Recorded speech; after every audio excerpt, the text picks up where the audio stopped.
에베소서 1장 3절에서 10절까지 먼저 보겠습니다. 교독합니다. 찬송하리로다. 하나님 곧 우리 주 예수 그리스도의 아버지께서 그리스도 안에서 하늘에 속한 모든 신령한 복을 우리에게 주시되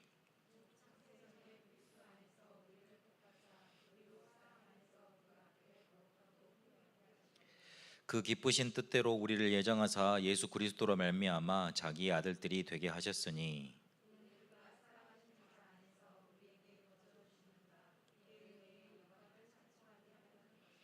우리는 그리스도 안에서 그의 은혜의 풍성함을 따라 그의 피로 말미암아 속량 곧 죄 사함을 받았느니라. 그 뜻의 비밀을 우리에게 알리신 것이요 그의 기뻐하심을 따라 그리스도 안에서 때가 찬 경륜을 위하여 예정하신 것이니.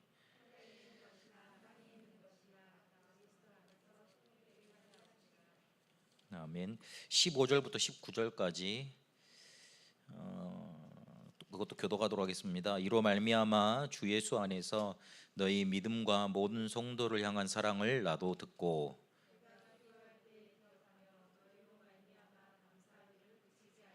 우리 주 예수 그리스도의 하나님 영광의 아버지께서 지혜와 계시의 영을 너희에게 주사 하나님을 알게 하시고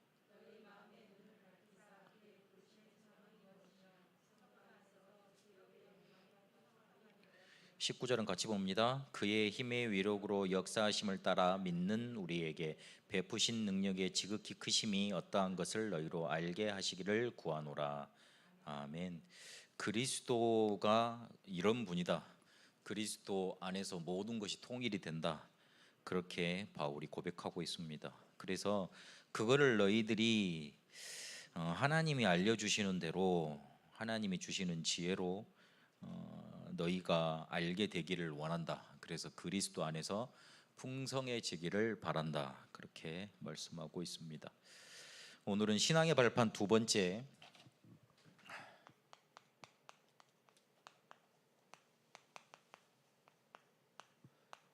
하나님의 방법.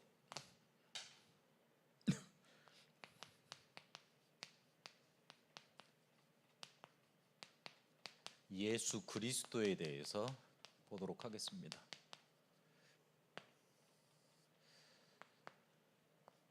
우리가 저번 주에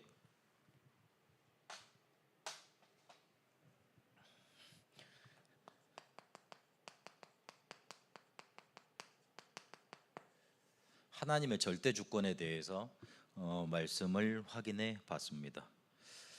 하나님은 절대 주권을 가지시고 우리를 다스리고 계시고 일하고 계시는데 과연 그렇다면 우리 편에서는 어떤 믿음을 확인하고 하나님께 우리의 신앙을 고백해야 되겠냐?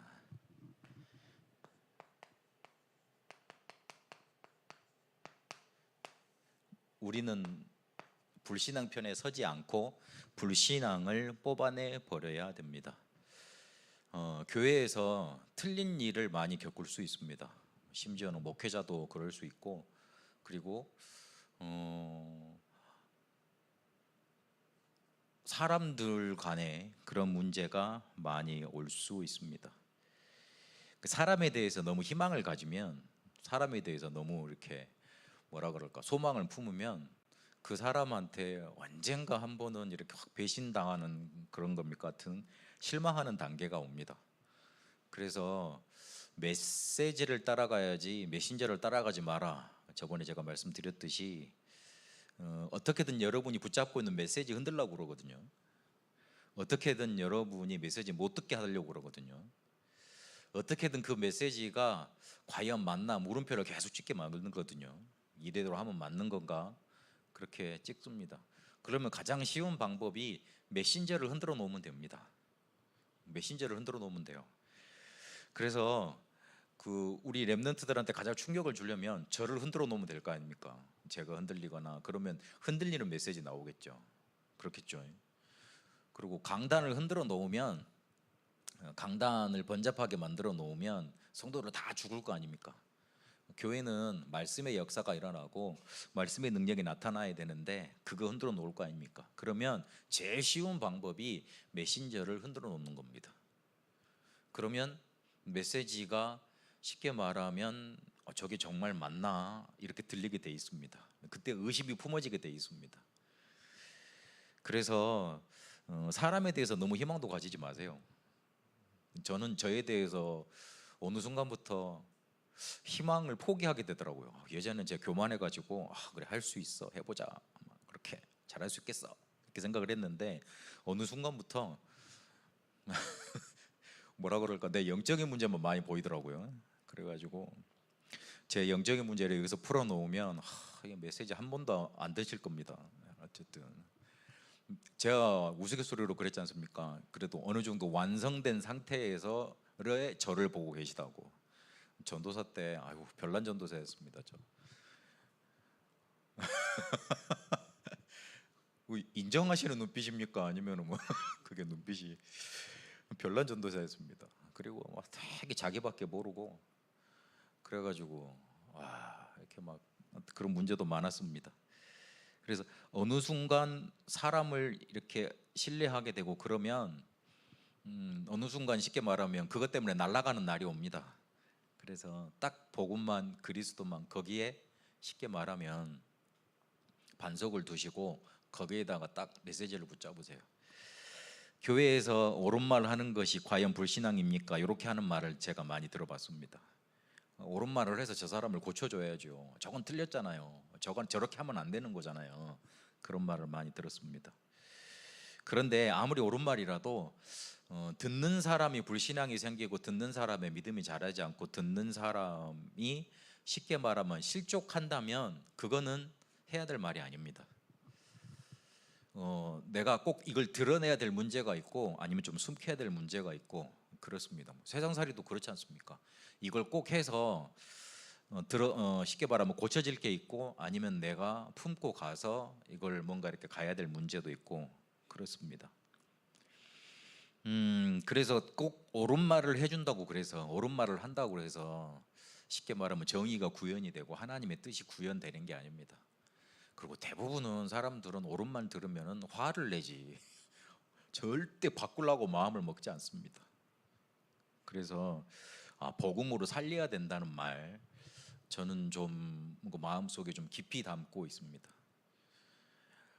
저는 굉장히 옳은 말을 많이 듣고 자랐거든요.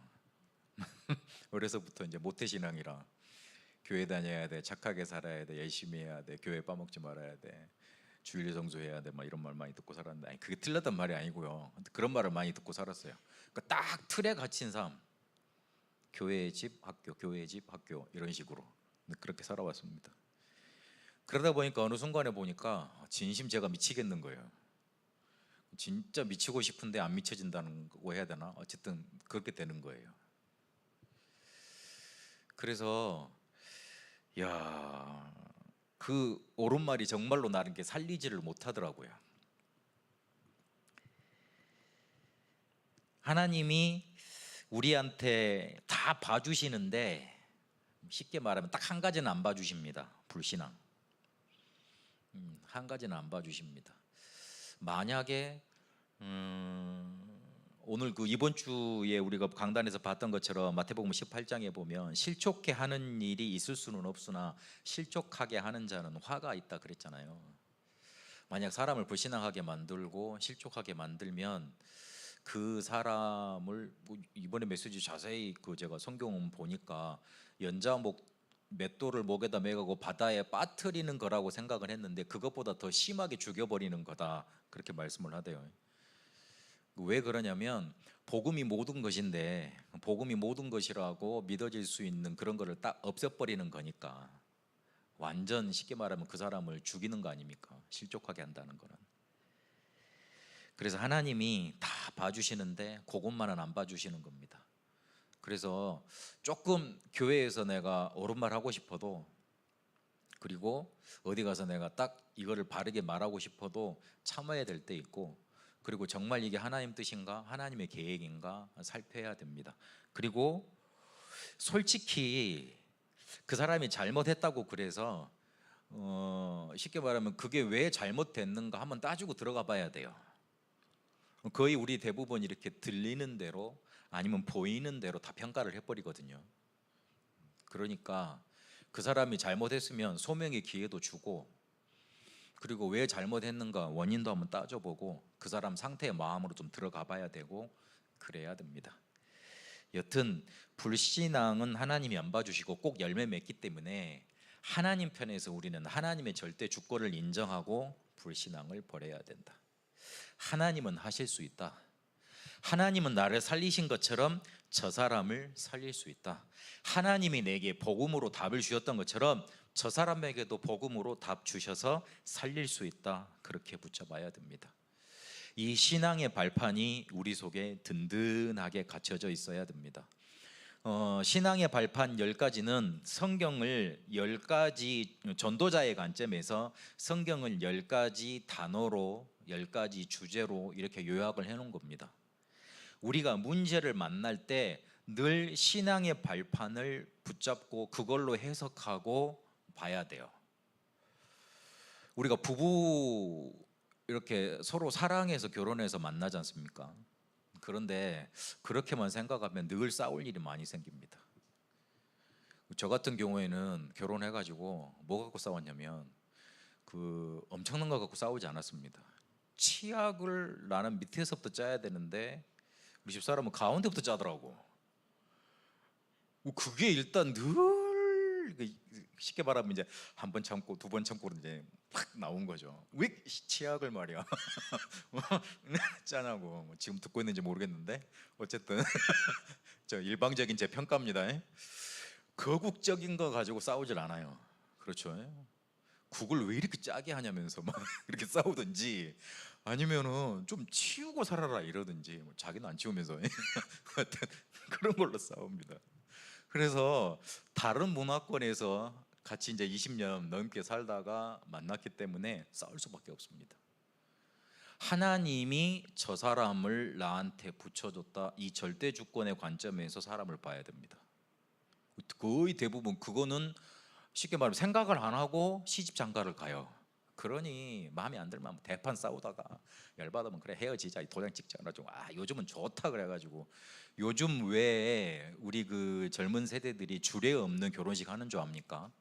자기 인생의 결정의 주권은 자기들이 쉽게 말하면 결정한다는 거예요. 자기 결혼은 자기들이.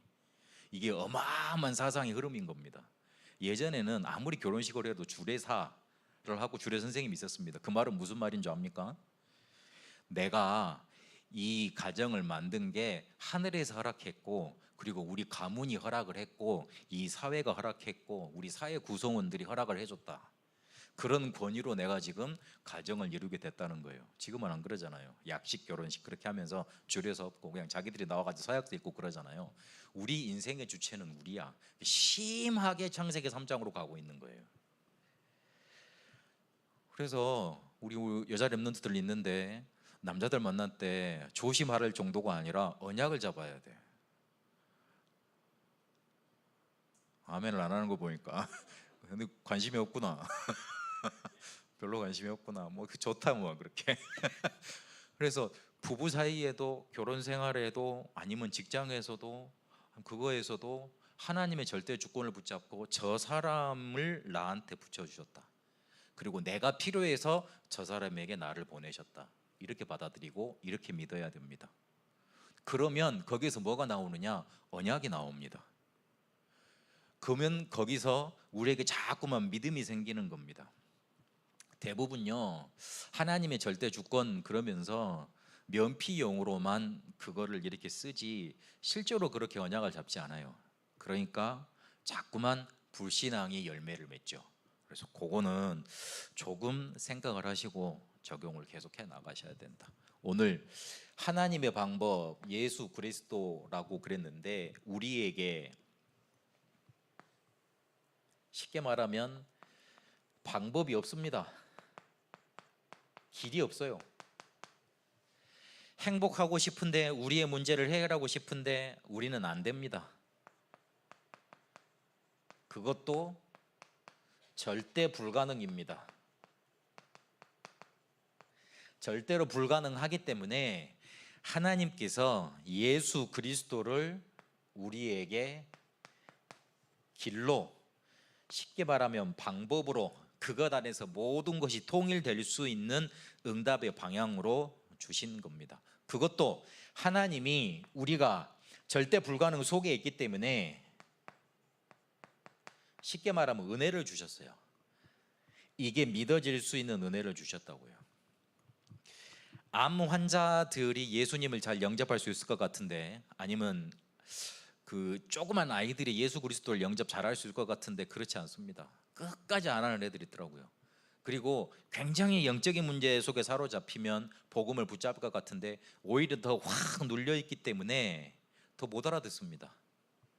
제가 다락방 메시지 처음 받았는데 6개월간은 못 알아들었다니까요. 어느 순간에 보니까 6개월 지났는데 저 문제가 우리 집 문제구나, 그게 보이더라고요. 그때 기도 바로 붙잡아지고 창세기 3장 문제가 내 문제인 줄 알고 복음 붙잡게 되더라고요. 그래서 너무 눌려 있으면 못 붙잡습니다. 그런데 하나님이 그런 우리에게 믿어질 수 있는 은혜를 주셨습니다. 그래서 은혜로 말미암아 믿음으로 우리가 구원을 받았다고 성경은 에베소서 2장 8절에 증거하고 있습니다. 우리가 길이 없기 때문에, 그것도 절대 불가능 속에 있기 때문에, 절대 방법도 없고 길도 없는데 그거를 그리스도 보내셔서 모든 문제 끝내시고, 쉽게 말하면 그걸 우리에게 방법으로 길로 주신 겁니다. 그러면 이 그리스도가 우리에게 오셨다는 것이 복음인데, 이걸로 우리가 충만해지고 이걸로 우리의 체질이 다 바뀌어야 됩니다. 이가의 키는 그겁니다. 복음 체질.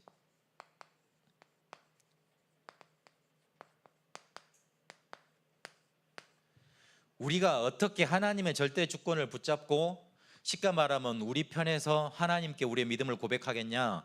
첫 번째, 불신앙을 버리라. 불신앙을 버리는 거다. 우리 편에서 실제로 할 수 있는 것. 그렇다면 하나님의 방법인 예수 그리스도를 우리에게 방법으로 길러 주셨는데, 우리 편에서는 또 어떤 액션이 나와야 되느냐? 어떤 반응이 나와야 되느냐? 복음 체질이 돼야 된다. 복음 체질이 돼야 된다. 복음 체질이 됐다는 것은 우리가 복음을 이해했다는 것, 복음을 누린다는 말보다 더 깊게 들어가는 거고, 우리의 삶에 들어가는 거고, 우리의 여정까지 가는 겁니다. 그래서 그 부분을 생각을 하시고 예수 그리스도 붙잡아야 되겠습니다.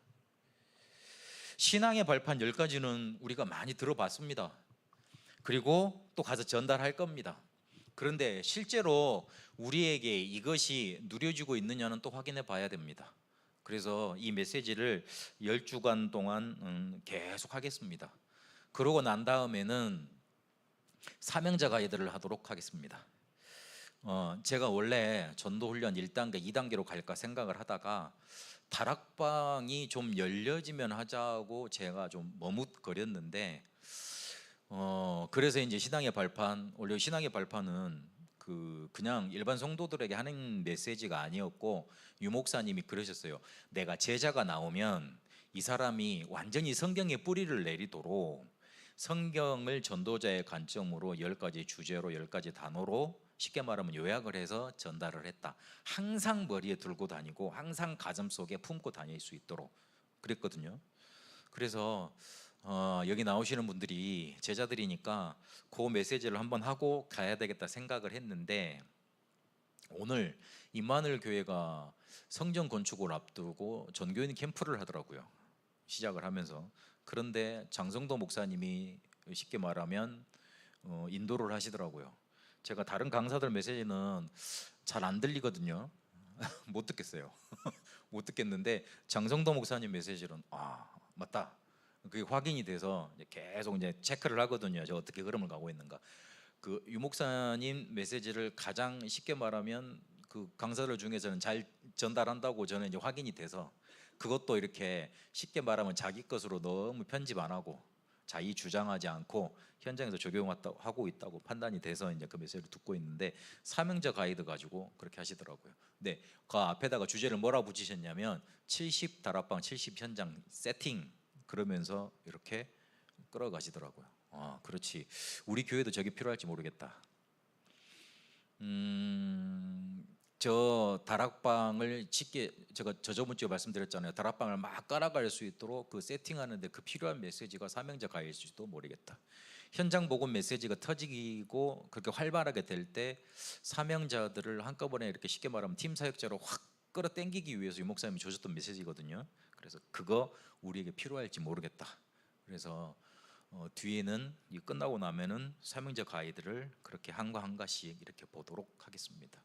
그 이전에 우리의 신앙의 발판 지금 어디에 지금 디디고 있는지 그거 확인돼야 됩니다. 그렇다면 예수 그리스도를 말할 때, 하나님의 방법을 말할 때 기본적인 이해부터 우리에게 있어야 되겠습니다. 그리스도께서 과연 성경에 무슨 일을 하셨냐, 무엇 하셨냐, 그거를 좀 확인해야 됩니다.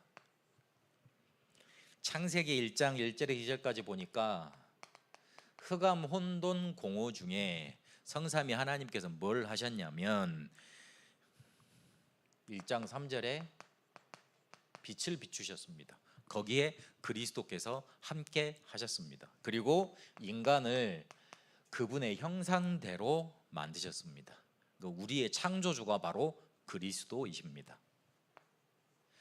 근데 창세기 3장 1절에서 20절까지 보니까 인간이 하나님을 떠납니다. 이게 바로 원죄입니다. 내가 짓지도 아니한 죄가 나의 잘못과 상관없이 내 신분이 거기에 딱 사로잡혀 버린 겁니다. 이번에 포항에 그 지하 주차장에 차 빼세요 그랬다가 사람들 가가지고 많이 죽었더라고요. 엄마하고 아들이 같이 갔는데 엄마는 살고 아이는 죽고, 아이가 또 누뚱이라네요. 안타깝더라고요. 엄마한테는 그 아이가 죽었다는 말을 아직도 못 알렸다, 그렇게 아빠가 말을 하던데, 그거 안내 방송했던 관리소장님 너무 힘들겠더라고요. 그것 때문에 쉽게 말하면 사람이 그렇게 죽었다고 다들 말을 할 거 아니에요. 근데 자기도 그렇게 힘든데 자기가 그걸 생각을 했겠어요. 자기는 자기 일을 잘 하려고 그렇게 했지. 그런데 그렇게 될 수밖에 없었던 결과들이 나타난 거 아닙니까? 이번에 보니까 물이 진짜 무섭대요. 보니까 그 침수 안 당하려고 그거 쉽게 말하면 주차 내려가가지고 빼는데 평소에는 얼마 안 걸린다고 생각을 하잖아요. 내려가는 순간에 물이 쉽게 말하면 확 들이차버린 거예요. 그러니까 물이 무섭더라고요. 야, 저 그거 보면서 그래, 그 사람들이 무슨 잘못이 많아서 그렇게 당했겠어요.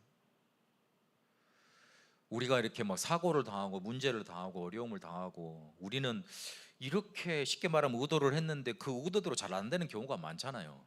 그럼 우리가 그렇게 죄인이에요? 그렇게 나쁜 짓을 많이 했습니까? 그렇게 독한 마음을 품고 그 일을 한 겁니까? 그렇지는 않잖아요. 어떻게든 내 나름대로는 그거를 잘해보려고 한 거고, 그리고 어떻게든 이렇게 쉽게 말하면 도와주려고 했던 일인데도 그렇게 쉽게 말 돌이킬 수 없는 결과를 가져오기도 합니다. 우리가 이 영향 아래 있기 때문에 그렇습니다. 이해되지 않는 일들이 세상에 너무 많습니다. 욥이요, 자기는 하나님한테 굉장히 하나님을 잘 섬겼다고 항변하는 내용이 욥기의 전체입니다. 욥기 다 읽어보셨죠? 아멘. 잘 읽어지십니까? 나는 보니까 뭐가 제일 신경질이 난다면, 욥은 힘들어 죽겠는데 친구들이라고 하는 인간들이 와가지고 욥 네 잘못해서 막 이러는 것 같아. 내가 그게 그려지더라고요. 네 잘못했고 이거 잘못했고, 그것도 이렇게 자기보다 새파랗게 어린 애들이 와가지고 이러는 거예요. 그게 욥기예요. 근데 욥은 내 암만 찾아봐도 난 잘못한 게 없다 이거요. 암만 찾아봐도 하나님이 나를 이렇게 멸망시킬 만한 그게 없다 이거요. 그럼 하나님 듣기에는 쓱 하나님 원망한 것 같잖아요. 그렇죠? 나중에 보면 야 임마 네가 내 뜻을 알아? 그러면서 하나님이 열을 내시잖아요. 이거 안 읽으신 거 티 나네. 눈빛을 보니까. 읽으세요 가서. 어허. 다음에는 성경 통독 한번 하셔야 되겠네 진짜. 그러니까요. 원죄. 그렇게 이해되지 않는 일들이 많이 나타나요. 전도서도 조금 이해가 가요. 지혜를 말하고, 잠언은 너무 이해되는 말씀이잖아요. 그래 그렇게 살아야 되겠다는 말씀이잖아요. 근데 욥기는 너무 이해가 안 가. 아니 욥이 뭔 잘못을 했습니까? 하나님 잘 섬긴 것밖에 없는데. 그런데 완전 쉽게 말하면 저주로 당한 거예요. 부모한테 가장 큰 슬픔이 뭐냐면 자기보다 자기 쉽게 말하면 아이들을 먼저 떠나보낸 거. 근데 자기 자녀들이 한 명이 아니고 다 그렇게 죽어버렸잖아요. 근데 욥이 뭘 그렇게 잘못을 했습니까? 이거예요. 이걸 알리시는 거예요. 요거에 뭐가 붙냐면 반드시 사단이 붙습니다. 여기에 반드시 저주 재앙이 붙습니다. 유 목사님은 요 세 가지를 계속 한꺼번에 말을 했습니다. 계속 강조를 했습니다. 사단만 말했던 적 없습니다. 이 원죄라는 문제는 입체적으로 설명을 하고 입체적으로 이해를 해야 됩니다. 그럼 맨날 우리가 원죄를 말할 때 사단 재앙, 사단 재앙, 사단 죄 뭐 이렇게 말할 수는 없잖아요. 그렇잖아요. 한 가지 단어를 말을 할 때 요 세 가지를 포개서 말을 할 수가 없잖아요. 우리가 지금 이해되고 계시는 중이죠. 그렇죠. 그러니까 같이 봐야 돼요. 이 속에 우리가 죽을 수밖에 없기 때문에 창세기 3장 15절 여자의 후손을 예언하셨고 약속하셨습니다. 우리를 먼저 벌부터 줘야 되는데 복음부터 주셨어요. 우리의 잘못부터 뒤집어서 너 죽어라 그래야 되는데 하나님이 우리에게 은혜의 길부터 주셨습니다. 그래서 그거 붙잡아야 됩니다. 그분이 바로 그리스도입니다. 창세기 6장 1절에서 20절까지 보니까 네피림 시대가 돼서 홍수 심판을 예언하셨습니다. 그때 사는 길이 창세기 6장 14절의 방주였습니다. 창세기 11장 1절에서 8절까지 바벨탑 시대가 옵니다. 이 바벨탑을 지었던 인류는 노아의 후손들이었습니다. 그런데 다시 원상태로 돌아가는 거예요. 홍수 때문에 사단이 죽질 않았잖아요. 홍수 때문에 쉽게 말하면 우리의 원죄가 완전히 끝나질 않았잖아요. 하나님 만나는 길은 또 없잖아요. 그래서 당연히 반복될 수 없는 겁니다. 여기에 아브라함을 부르셔서 갈대아 우르를 떠나라고 그럽니다. 구약에는 자세히 쳐다보시면 쉽게 말하면 떠나라 그랬고 죽이라 그랬고 멸하라 그랬습니다. 그런데 신약에는 가라 그랬고 정복하라 그랬고 살리고 치유하고 키우라 그랬습니다. 반대가 되죠. 이스라엘 백성이 광야를 지나서 쉽게 말하면 가나안은 들어가는데 거기에 있는 사람들, 우상 숭배하는 사람들 다 죽이라 그랬어요. 왜 그랬을까요? 이길 힘이 없으니까. 그렇죠. 이길 힘이 없잖아요. 그러니 이길 힘이 없으면 니들이 쉽게 말하면 거기에 쏙 들어갈 거니 죽이라 그랬어요. 그런데 신약에는 어떻게 됐죠? 이길 힘이 있었잖아요. 성령 충만. 성령께서 함께 하시는 시대였잖아요. 그게 다릅니다. 성령께서 함께 하시니 니들이 힘이 없어도 내가 너희들과 함께 있어서 그걸 이기겠다 하신 거예요. 그래서 살리라 그랬고 치우라 그랬고 가라 그랬고 정복하라 그런 겁니다. 다릅니다. 우리에게 그렇게 쉽게 말하면 아브라함을 통해 복음이 시작되는 문을 활짝 여신 겁니다. 그렇게 그리스도께서 역사하셨고요. 그리고 400년 노예살이를 단판에 끝내는 단어가 나왔습니다. 그게 출애굽기 3장 18절의 피제사입니다. 저도 출애굽기 3장 18절 하면 할 말이 많습니다. 제가 18년 동안 계속 기도했던 거 피 바르니까 끝나더라고요. 그때 끝났어요. 실제로 우리 집안에 그 저주가 재앙이 무너지더라고요. 그래서 400년 저주를 한꺼번에 해결하셨단 말이 이해가 됩니다. 피 제사 이해했던 모세 한 사람 나타나서 그거 장로들에게 전달해서 백성들에게 전달했는데 끝났습니다. 포로 70년을 살아남을 수 있었던 비밀이 있었습니다. 그게 바로 이사야 7장 14절의 임마누엘이었습니다. 로마로 속국되었던 이스라엘 백성들을 살리는 길이 있었습니다. 마태복음 16장 16절에 주는 그리스도시요 살아계신 하나님의 아들이십니다. 그분이었습니다. 그리스도께서 이 일을 하신 겁니다. 이거를 함축적으로 우리 지금 기본 메시지로 정리를 하자면 절대적인 문제 세 가지를 그리스도께서 해결하신 겁니다. 우리는 절대 하나님 만날 수 없습니다. 그래서 요한복음 14장 6절에 보니까 하나님 만나는 길이 대신 길을 여신 선지자가 되셨습니다. 그 선지자의 일을 하셨습니다. 우리는 죄 때문에 재앙당해야 되고 그리고 저주당할 수밖에 없습니다. 이거를 마가복음 10장 45절에 보니까 대신 담당하신 대속물로 오신 제사장이 되셨습니다. 우리는 사단의 노예돼서 사단한테 일평생 질질질 끌려 달릴 수밖에 없습니다. 그런데 이 권세를 깨트리신 왕으로 우리에게 오셨습니다. 조직신학 기독론에서 예수님의 삼중직에 대해서 말을 합니다. 그러나 그게 중요하지 않으니까 강조를 안 합니다. 그걸 강조를 안 하니 교회가 쉽게 말하면 필요가 없게 되는 겁니다. 영국 교회에 쉽게 말하면 수장이 한번 우리 한국 교회에 오셨대요. 그래서 우리 한국 교회 종교 기자들이 그 영국 교회 수장한테 물어봤대요. 영국 교회가 과연 왜 그렇게 쇠퇴하고 있습니까? 왜 사라지고 있습니까? 그렇게 물어봤대요. 뭐라고 그 사람이 대답을 했냐면, 한국 교회는 영국 교회가 갔던 길로 가지 마십시오. 우리는 복음을 말하지 않았습니다. 이 사람들에게 이해되도록 성경을 이 사람들의 관점으로 쉽게 말하면 바꿔서 말을 해줬습니다. 그러면 이해할까 봐. 그런데 우리는 실제로 복음만 말해줘야 됐습니다. 그렇게 말을 했습니다. 교회가 이거 강조해줘야 됩니다. 이거 들어야 되고 이거 말해줘야 됩니다. 그리고 요게 우리에게 알고 있는 지식이 아니라 생명력으로 다가와야 됩니다. 이러려면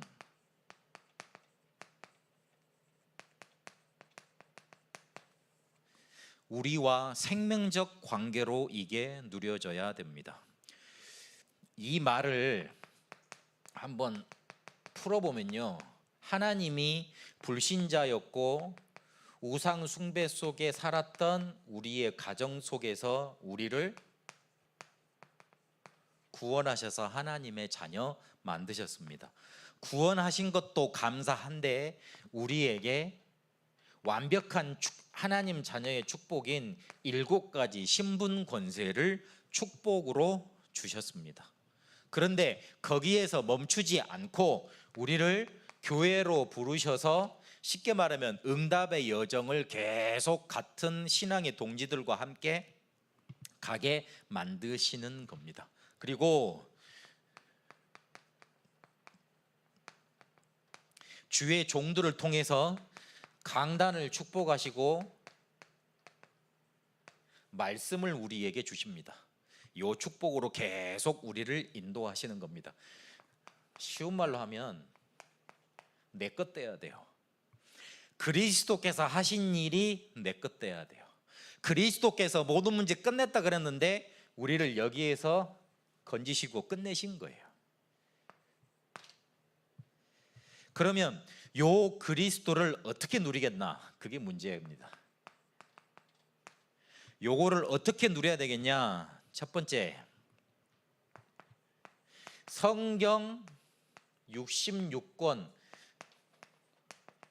하나님의 말씀을 통해서 요거를 누려가면 됩니다. 저는 성경을 많이 읽어야 된다고 강조드리는 파가 아닙니다.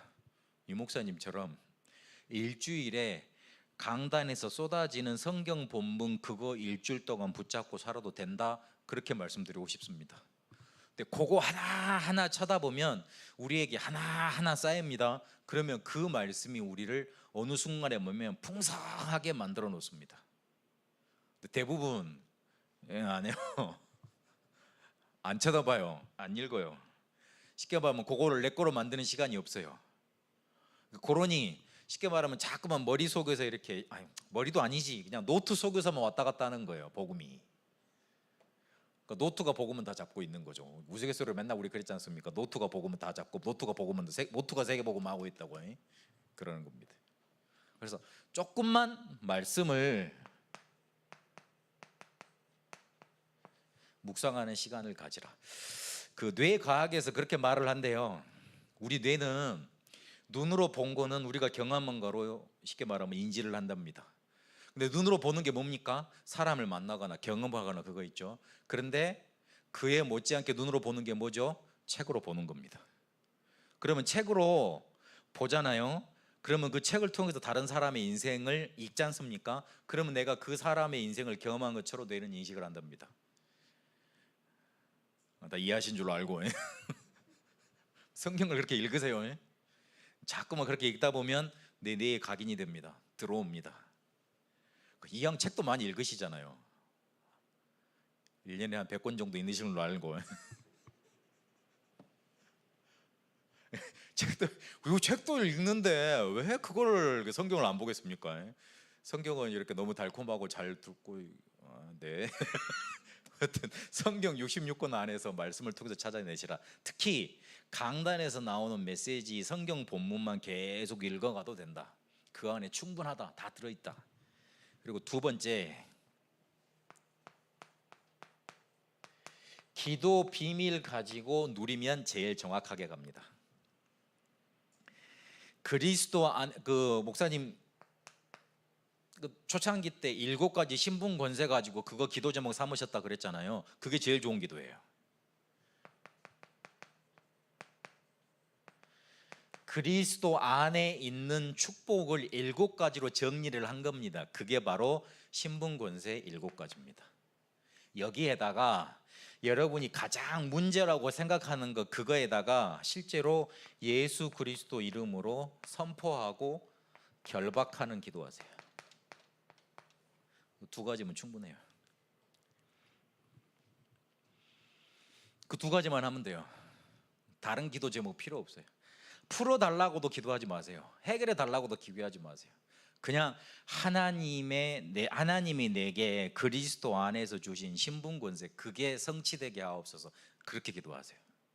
그리고 한 가지 덧붙여서 흑암 세력을 결박하는 예수 그리스도 이름, 모든 것이 복종하는 빌립보 3장에 보니까 모든 것이 그 앞에 무릎 꿇는 그리스도의 이름, 그거 선포하세요. 그래야지만 하나님의 뜻이 나타나고 하나님의 계획이 성취가 됩니다. 요 기도면 충분합니다. 하나님 내가 이거 해결해 주세요. 저걸 해결해 주세요. 그거는 뒤의 문제입니다. 뒤의 문제예요. 진짜 중요한 건 하나님이 내게 주신 거. 그 기도할 때 내 거 됩니다. 요거 계속 내가 붙잡을 때 내게 실제로 붙잡혀집니다. 그리고 그리스도를 어떻게 누리겠냐? 증거 붙잡으세요.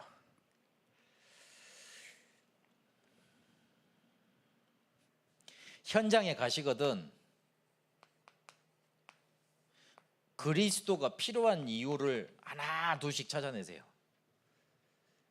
이래서 그리스도가 필요하구나, 저래서 그리스도가 필요하구나, 그렇게 이유를 찾아내세요. 두 번째, 판단하고 선택할 때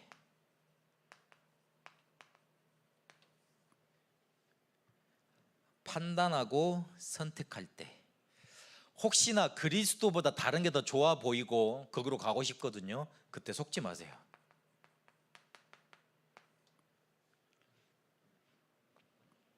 그리고 마음속에 좀 담아둬야 될 건 말세 시대 복음 아니고 이길 길이 없습니다. 그거를 마음속에다가 단단히 붙잡아 놓으세요. 복음 아니면 안 돼요. 그거를 단단히 붙잡고 계속 복음을 누려가는 겁니다. 그래서 결론적으로 이 복음 체질 돼야 됩니다. 기본적으로 복음을 이해하고 그리고 요거를 내 것으로 만들고 그리고 내 것을 만드는 것 더 넘어서서 완전히 누리고, 요거는 우리의 삶을 말하는 겁니다. 요거는 내 것으로 체험하는 걸 말했다면, 내 것으로 만들었던 걸 말했다면, 요걸 실제로 우리의 삶으로 가지고 들어가서, 삶은 우리의 인생 여정을 포함하고 있지 않습니까? 인생 길을 갈 때 내 것을 가지고 쉽게 말하면 어떻게 적용을 할 거냐, 그 문제인 겁니다. 그리스도 가지고 그리스도를 이해했다, 그리스도를 누린다 그러는데 뭐 하셨는지 모르면 안 될 거 아니에요. 그걸 알고 그거를 내 것 만들고 체험하고 그거를 내 삶의 여정에 하나 둘씩 적용하고 누려가는 겁니다. 대부분 근데 사람들이, 교회 오래 다닌 사람들이 율법 체질입니다. 일단 뭐가 마음에 안 들어. 제가 옛날에 그랬어요. 생긴 것도 율법같이 생겼잖아요. 뭐 마음에 안 들어. 쉽게 말하면 까탈스러워 가지고 내가 이게 포기를 안 하면 내가 미치겠더라고. 그래가지고 교역자들하고 일을 하는데, 보면 왜 워드를 못 치지, 문서를 졌다고, 죄송합니다, 문서를 왜 저렇게 만들지, 왜 저렇게 보고를 하지, 왜 저러지, 막 나도 잘 못하면서 그랬다니까. 그래가지고 제일 나이도 어리면서 그래가지고 막 선배들한테 들이받고, 제 성격이 대단했거든요 예전에. 막 무시한다고 들이받고 막 그랬거든요. 그런데 내가 보기에는 영 마음에 안 들어. 그래가지고 영 배울 게 없어. 그래가지고 막 그랬거든요. 알고 보니까 내가 율법, 그 사람들은 괜찮은데 내가 율법, 그 사람은 어떻게 됐든지 내가 괜찮으면 되잖아요. 근데 내가 율법. 하나도 마음에 드는 사람이 없더라니까요. 그래가지고 얼굴은 그렇게 하면 안 되잖아요. 이렇게 막 아이고 괜찮습니다, 뭐 전도사님, 뭐 목사님 이래가면서 해야 되잖아요. 근데 속에서는 율법, 전쟁이 날마다 일어나는 거예요. 이씨 이러면서 이렇게 속으로 맨날 욕하고 율법.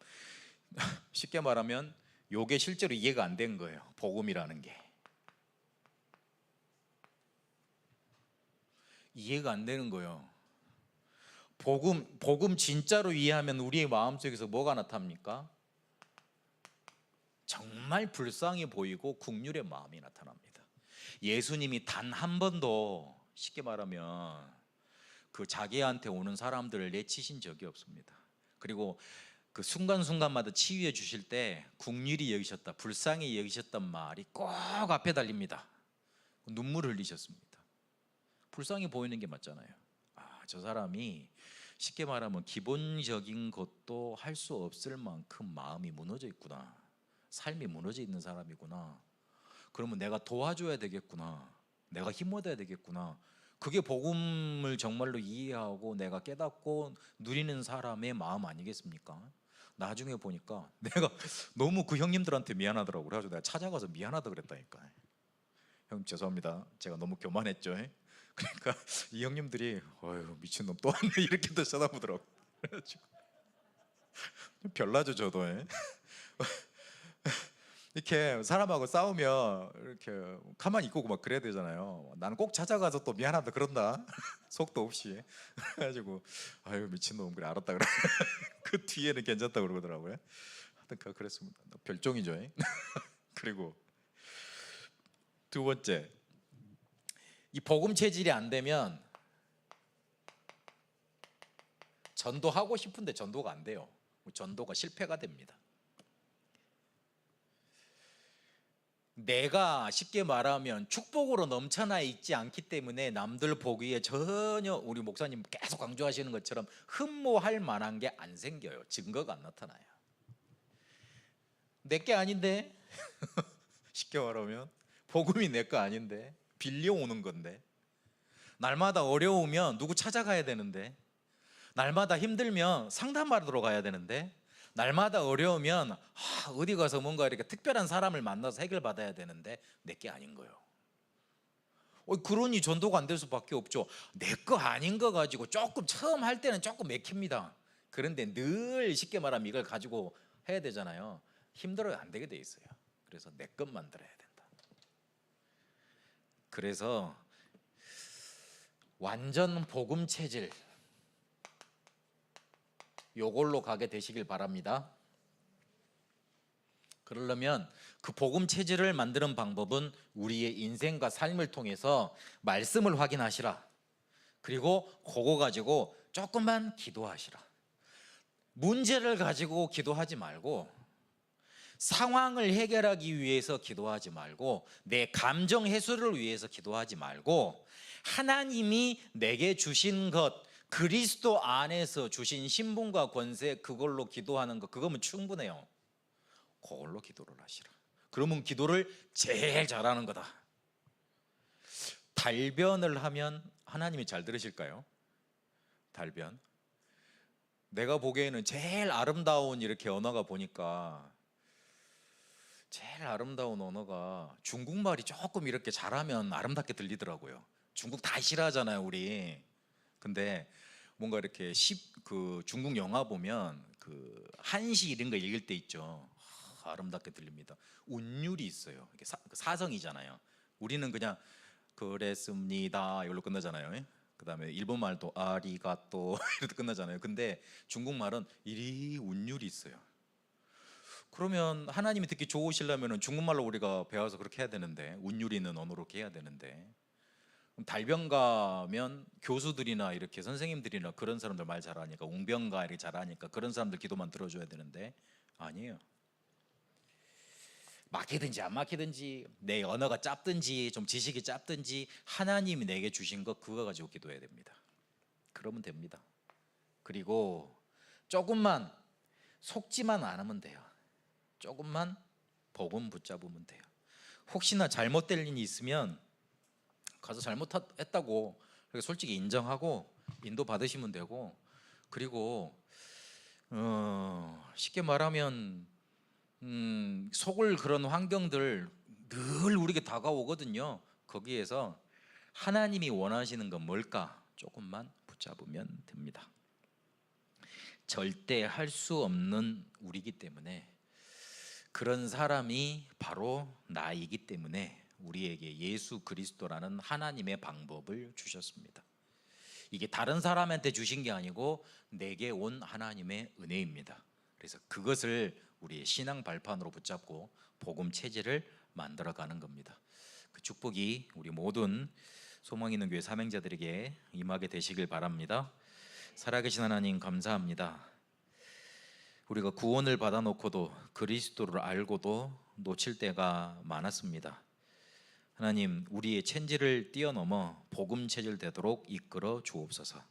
그 어떤 것도 염려되지 않고 문제되지 않는 복음 체질이 우리에게 임하게 하여 주옵소서. 하나님의 방법은 예수 그리스도가 단순한 지식이 아닌 우리의 인생 모든 문제를 해결하는 응답으로 우리 인생 여정에 나타나게 하여 주옵소서. 살아계신 우리 주 예수 그리스도 이름으로 기도합니다. 아멘.